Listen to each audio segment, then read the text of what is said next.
Falei para o Trump, você está disposto a combater o crime organizado? Mandei para o Trump. Mandei para o tempo material preparado pela minha Receita Federal, pela Ministério da Fazenda, sobre a FIT, pela Polícia Federal. Mandei as empresas, mandei os 5 navios que estão presos aqui, que é gasolina, 250 milhões de litros de gasolina, e disse, essas pessoas moram em Miami. Se quiser combater o crime organizado, pode começar a me entregar esses. Mandei fotografia da casa e endereço. Tá?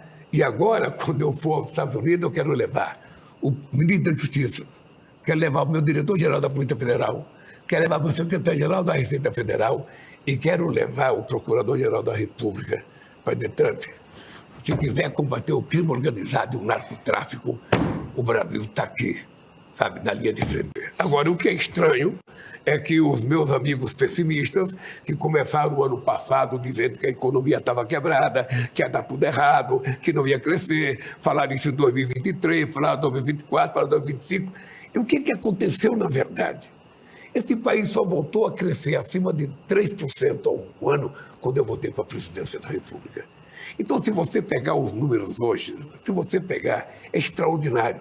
E isso, eu estou falando disso porque, veja, nós já pagamos os aposentados que foram levados, nós já tomamos patrimônio das pessoas que praticaram, sabe, o crime, o processo não acabou, mas você pode ficar certo que todos vão para a cadeia e que o patrimônio que eles construíram vão ser ressarcidos para pagar os benefícios. E se tiver alguém meu envolvido nisso, vai pagar o mesmo preço, porque a lei é para todos. Presidente, vamos falar de economia. Eu consegui entrevistar o ministro Fernando Haddad lá em São Paulo, e aí eu acho justo que eu traga os dados factuais, né? Então, o senhor está agora, o Brasil vive a menor taxa de desemprego da história, a inflação vai ser entregue na meta, é a menor inflação também quadrienal da história, segundo o ministro da Fazenda. A gente teve retomada de crescimento, a Bolsa só nesse ano bateu 9 vezes o recorde, chegou a 186 mil pontos, já tem gente dizendo que vai bater 200 mil pontos, o investimento estrangeiro no Brasil disparou, muito também porque o Trump virou um bom cabo eleitoral para o senhor, né, presidente? Uma crise de confiança nos Estados Unidos, mas calma, eu vou repetir para o senhor a mesma pergunta que eu fiz para Fernando Haddad. Por que esses números que mostram a retomada do poder de compra, a reconstrução de programas sociais, isso são dados da realidade. Por que isso não virou voto ainda? É porque não tem campanha ainda. Deixa eu começar a campanha. Você quer que vire voto fazendo 8 meses para a campanha? Você vai ver como vai virar voto. Daniela, há uma coisa extremamente importante que você esqueceu de dizer. É a maior população econômica ativa da história do Brasil. Deixa só dar um contexto um pouco geral desse negócio. A investigação do INSS, ela acontece porque o governo descobriu, através da Advocacia Geral da União, da Polícia Federal e da CGU, que tinha sido montada uma quadrilha no governo Bolsonaro alguns anos atrás. Só para você ter ideia, quando nós descobrimos essa falcatrua, eu comecei a dizer para o pessoal que o governo, seria a primeira vez na história que um governo iria pedir uma CPI. Eu falei, na minha opinião, a CPI deve ser feita pelo governo. Vamos convocar a CPI para desbaratinar quem é que participou dessa quadrilha. Bom, aí o pessoal da liderança do PT, de outros partidos, não, o governo não pode fazer CPI, tem que fazer. Bom, está feita a CPI.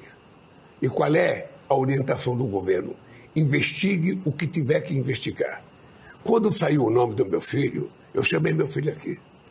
E eu falo isso com todo mundo. Olhei no olho do meu filho e falei, olha, só você sabe a verdade. Só você sabe a verdade. Se você tiver alguma coisa, você vai pagar o preço de ter alguma coisa. Se você não tiver, se defenda. Porque é assim que eu trato as coisas com muita seriedade. Eu estou pensando em propor para a FEBRABAN convidar um debate na Faria Lima. Convidar um debate para discutir. Aqueles que ficam todo santo dia nos jornais vendendo ideia de que o governo está gastando muito, que está gastando muito. Ou seja, eu quero discutir o seguinte, em que momento da história deles no Brasil eles viveram a condição econômica que eles estão vivendo? É verdade que o juros está caro, mas a economia não parou de crescer por causa do juros, se comparado a outros países. É verdade que a questão do emprego é maior, a massa salarial é maior. Então, deixa eu lhe falar. Entrevistei o senhor em 2023 e era a mesma história, hoje, né? A trajetória da dívida, muita preocupação com os gastos do governo, e é a mesma crítica que está. No jornal de hoje, se abrir a mesma crítica. É a mesma coisa sempre. Começa janeiro, o sistema financeiro começa a dizer, não, é preciso, vai ter um déficit fiscal. Por quê? Porque eles querem garantir o que a gente tem que pagar para eles. Eles não pensam no social. Tudo que a gente faz para cuidar da vida do povo mais humilde, eles acham que é gasto. Sabe qual é a pergunta que eu faço para um jornalista inteligente como você? É o seguinte, quando o UOL lhe dá um aumento de salário, ela está gastando mais ou ela está investindo mais? O senhor tem 2 dos 3 maiores palanques estaduais meio indefinidos. E aí o senhor vai me ajudar a entender o que o senhor está pensando. Para São Paulo, por exemplo, o senhor tem o governador mais longevo da história de São Paulo, é seu vice.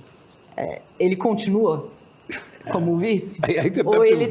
Eu estou montando um xadrez aqui que o senhor é muito bom de montar. Deixa eu te dizer. As eleições de 2014 para cá, porque a radicalização das eleições ela começou na disputa do Aécio Neves com a Irma Passoni. O Aécio Neves foi o maior agressor que eu já vi contra uma mulher numa campanha política, aquela de 2014. Tá? Você vê que ele, inclusive, criou a radicalização, entrando com o processo para que a Dilma não tomasse posse. E o senhor falou de pacificar o país.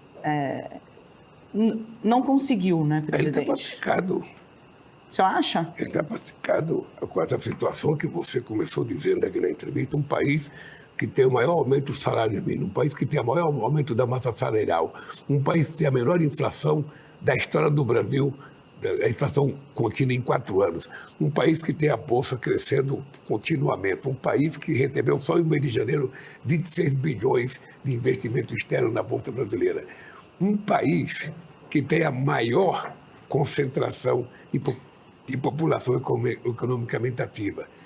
Um país que é respeitado pela China, pelos Estados Unidos. Mas está dividido. Não, está dividido, mas sempre foi dividido. Aqui, você era jovem, criança, quando o Brasil foi dividido entre Arena e MDB. Você está lembrado disso? A Alemanha é dividida entre CDU e SPD.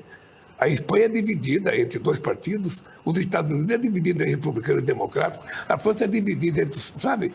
Todo país é assim.